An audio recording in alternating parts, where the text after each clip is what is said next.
A lei em Paulo, uma introdução aos problemas.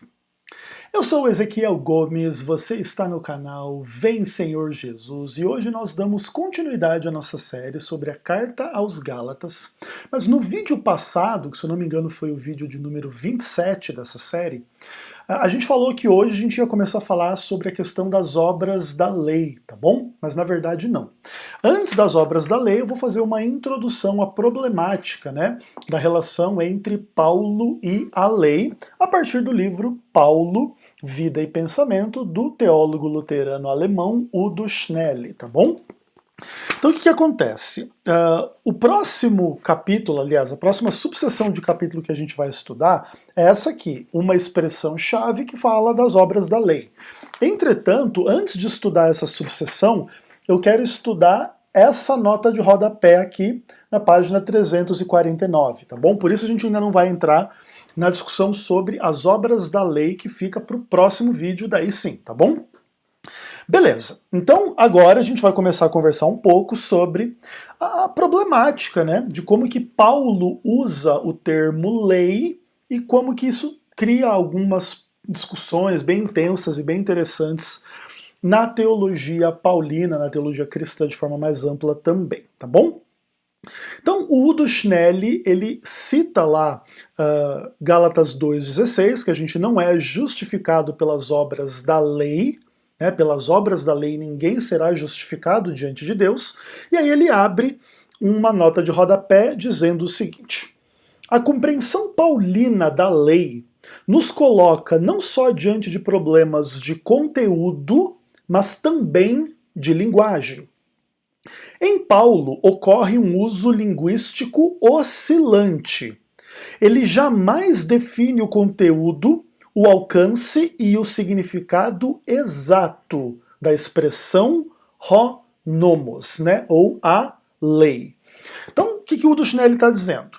Que Paulo às vezes usa a expressão lei de uma forma, em outros momentos ele usa a expressão lei de outras formas, e ele não define a cada uso em que sentido que ele está usando. Por isso, a forma como Paulo se expressa a respeito da lei, ela dá margem para múltiplas interpretações, né? Por exemplo, estamos livres da lei. Ele está falando o quê? Que a gente não tem mais uma lei moral para obedecer?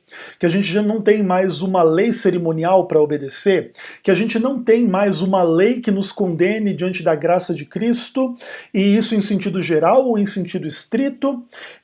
A lei como maldição, a lei como condenação, a lei como norma, a lei como história, né? A história, o Pentateuco, o Êxodo, sei lá mais o quê. Do que ele está falando quando ele fala que a gente está livre da lei? Bom, se tem meia dúzia de acepções da palavra lei, tem meia dúzia de possíveis interpretações de um texto como esse e de todos os outros, né? Onde Paulo usa a expressão lei. Por isso o Udo Schnelli fala que o uso paulino da expressão nomos, né, a lei, ela nos coloca diante de problemas de conteúdo e de problemas de linguagem. O que esse cara está querendo dizer quando ele está falando essas coisas, né? E como corretamente interpretar e como criar um certo consenso entre os intérpretes a esse respeito. Esse é o grande desafio, inclusive um desafio que não tem no nosso horizonte muito próximo nenhum tipo de consenso à vista, tá bom? Justamente porque você tem esses problemas, né, de conteúdo e de linguagem, e como é que isso significa ou não significa, tá? Então vamos lá, o Udo Schnelli continua dizendo assim: Paulo pode relacionar nomos, né, que é o termo grego para lei, com Moisés. Então às vezes ele fala assim, como está dito na lei, e vai lá e cita Moisés. Então lei e o que Moisés escreveu aqui nesse caso é sinônimo. Em outros momentos, Paulo usa o termo como Pentateuco e o separa nitidamente dos profetas. Às vezes Paulo usa assim, a lei e os profetas, né, essa expressão. Então é o Pentateuco e aí os escritos proféticos, os demais escritos que compõem a Tanakh, né? O Antigo Testamento, tal, etc. Então, nesse caso, a lei é o contrário, lá, tipo assim, dos profetas na Bíblia. É só o Pentateuco. Em alguns momentos é assim que Paulo usa essa expressão.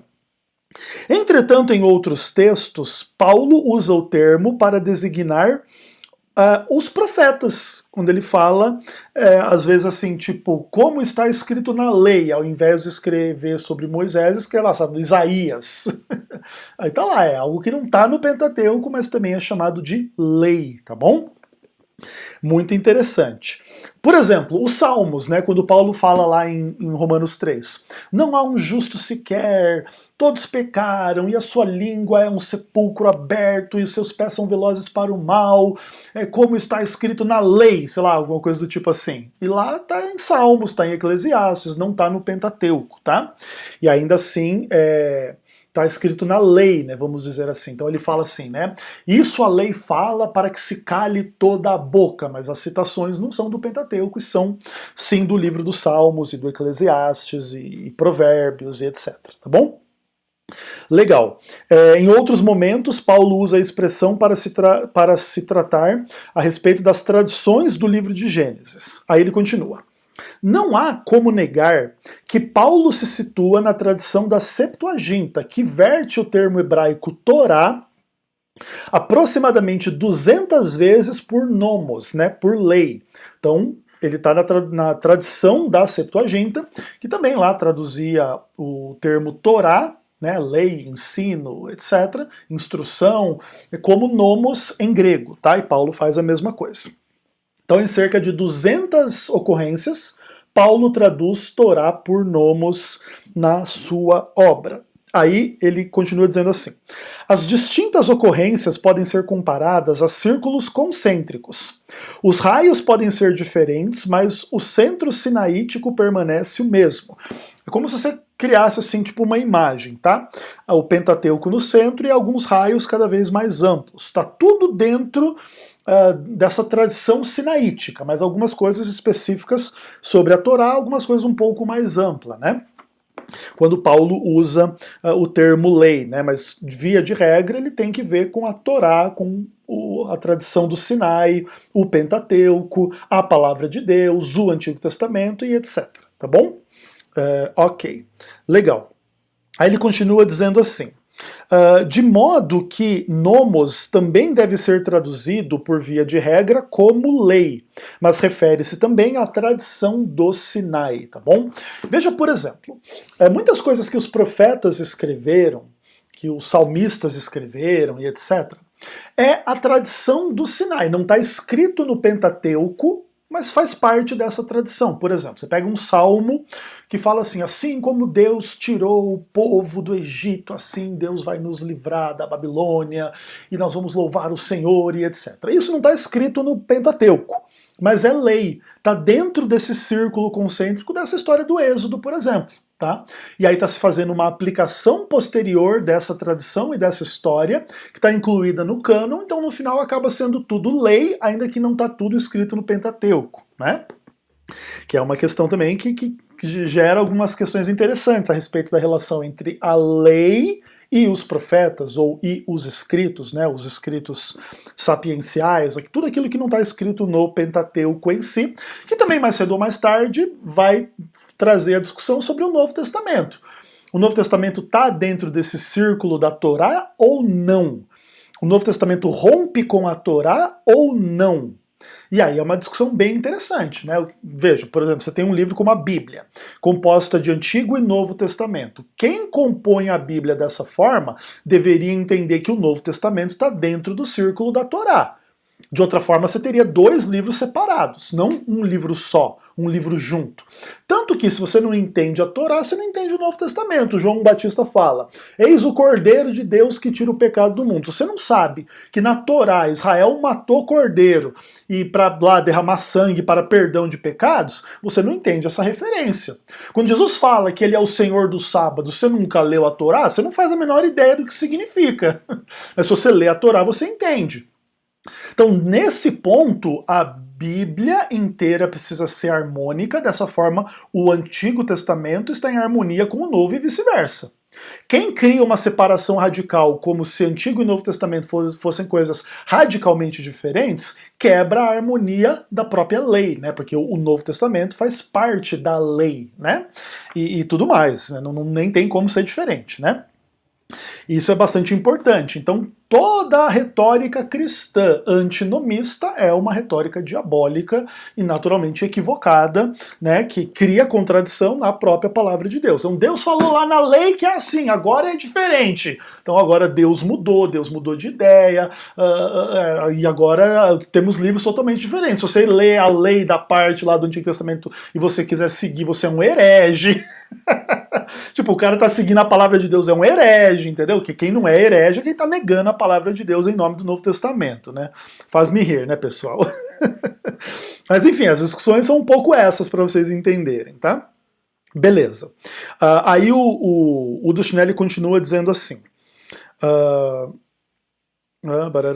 Que em geral, né, a palavra nomos deve ser traduzida como lei, e que refere-se também à tradição do Sinai, e termos afins como liberdade da lei ou sem lei captam o ponto de vista paulino apenas em parte.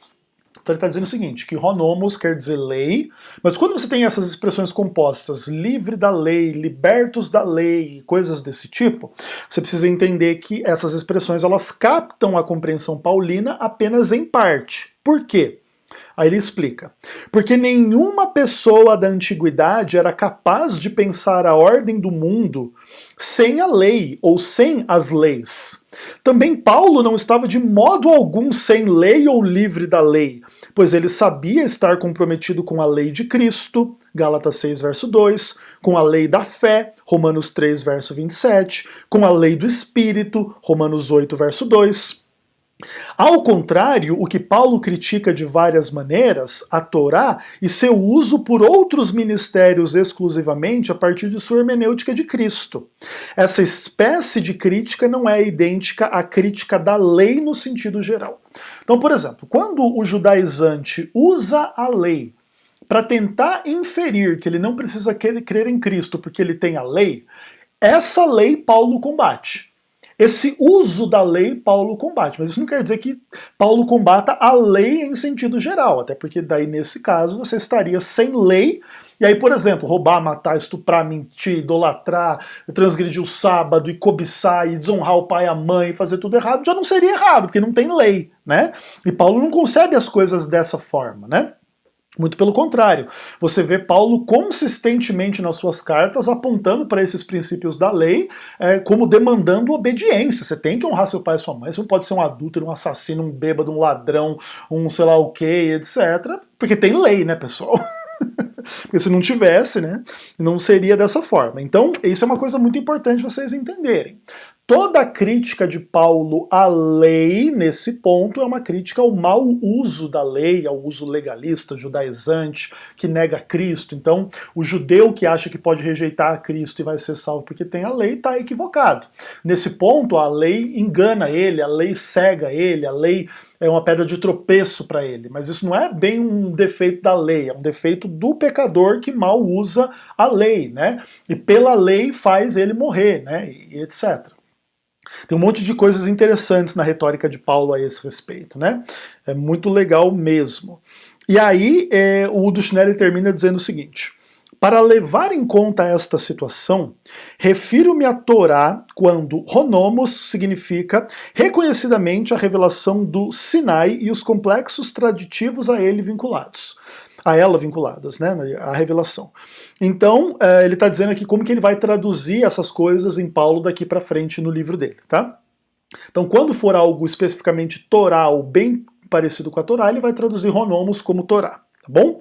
Quando Paulo usa honomos para afirmações que incluem a Torá, mas ultrapassam devido caráter fundamental, aplica a expressão lei/Torá. Então, quando é uma coisa mais específica com a Torá, ele vai traduzir como Torá. Quando é uma coisa um pouco mais ampla, ele vai traduzir como lei/Torá. E quando um Paulo indica com nomos uma normativa, regra ou norma geral que não se refere à Torá, justificarei esse uso linguístico explicitamente. Às vezes Paulo vai falar de uma lei que não está especificamente voltada à Torá. Sei lá, vamos pensar que Paulo concebesse a ideia que a mulher tem que usar um véu, que o homem tem que cortar cabelo, como lei. Essas não são exatamente leis que fluem lá da Torá, não cortarás cabelo, usarás véu, não tem essas leis lá. Então ele vai, quando for tratar esses usos de Paulo, ele também vai especificar no texto dele, tá? E aí ele diz assim: preservo expressões compostas com a palavra lei, o sentido é gerado pelo respectivo contexto. Embora não haja como evitar sobreposições e inseguranças no uso de tais diferenciações, elas me parecem necessárias devido ao assunto tratado. Então o que ele está dizendo é que ele vai tentar fazer a abordagem mais didática possível dos usos, né, do termo lei em Paulo, para manter essas diferenciações, ainda que ele não consiga evitar que pode haver algumas incertezas, algumas ambiguidades, algumas, né, visões diferentes da parte de outros estudiosos quando a gente trata desse tema, tá bom? Então era importante a gente fazer um pouco dessa digressão para entender um pouco melhor a discussão da lei em Paulo, e a partir do vídeo que vem dentro dessa série a gente começa a falar das famosas e famigeradas obras da lei. Até lá, se Deus quiser.